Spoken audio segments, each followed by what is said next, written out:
We've been a leader in banking for more than 100 years. You'll find us here, at home, on your phone, and everywhere you go. Renaissance Bank. Understanding you. Member FDIC. Equal housing lender.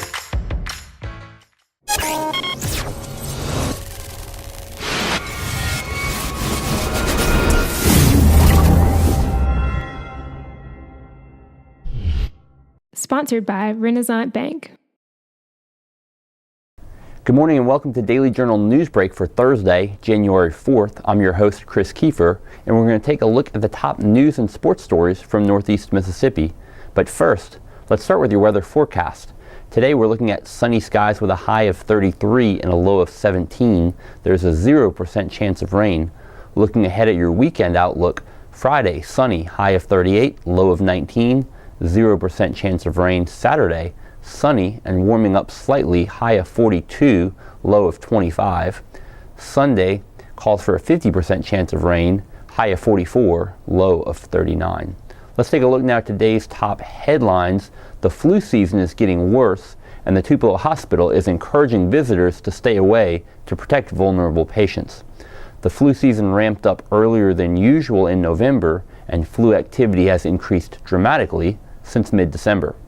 Because of the high rates of influenza, North Mississippi Medical Center Tupelo is asking families to limit one visitor per hospitalized family member at a time.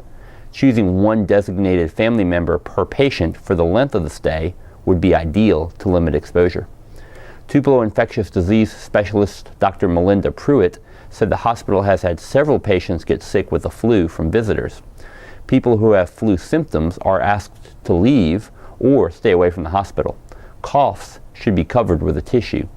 Visitors who have been sick should not return to the hospital until they have been symptom-free for 7 days. The hospital also is limiting visitors under age 15, saying children 14 and younger should not visit.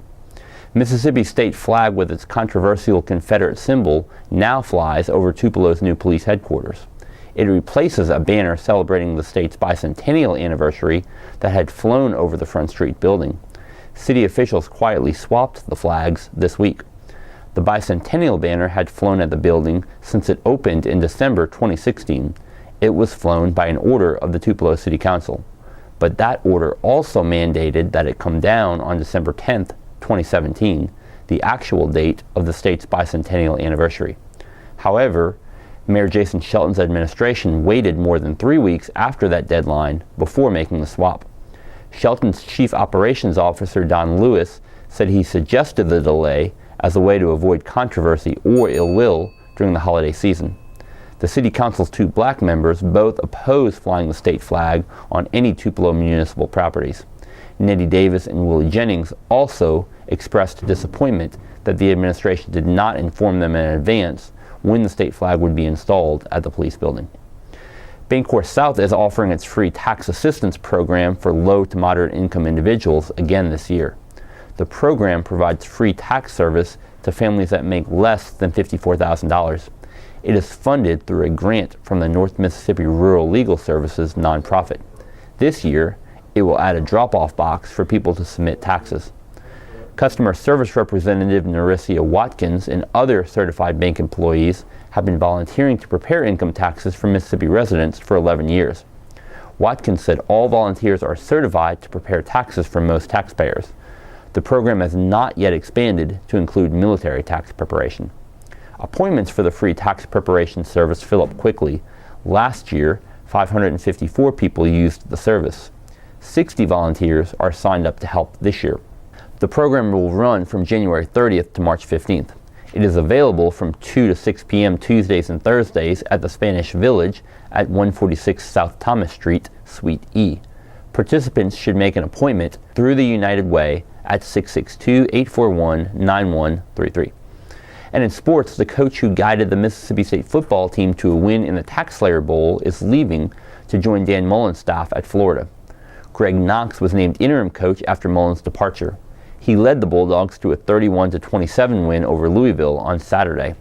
Knox served under Mullen for all 9 seasons in Starkville. He was running backs coach and also served as special teams coordinator for the past 4 years.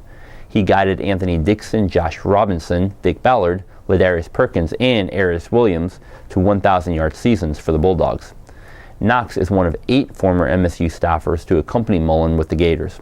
His position group at Florida has not yet been determined. And that does it for Newsbreak on this Thursday. Don't forget that this show is just one of the many online offerings courtesy of the Daily Journal that gets you news off the page and on the go.